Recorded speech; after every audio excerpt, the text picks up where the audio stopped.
The Great Pyramid of Giza, a marvel of ancient Egypt. The Great Pyramid of Giza is a huge pyramid in Egypt. It was built thousands of years ago by ancient Egyptians. Here are some cool facts about it. Big and tall. The Great Pyramid is one of the biggest and tallest pyramids ever built.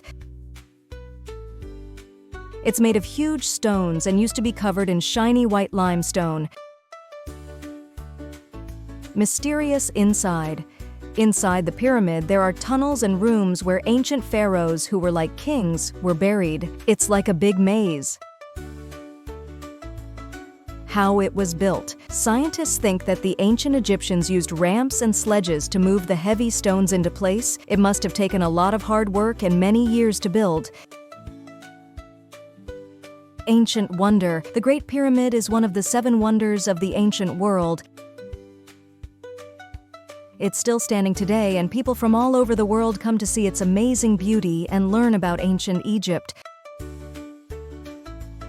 The Great Pyramid of Giza is a fascinating piece of history that shows us how smart and creative the ancient Egyptians were.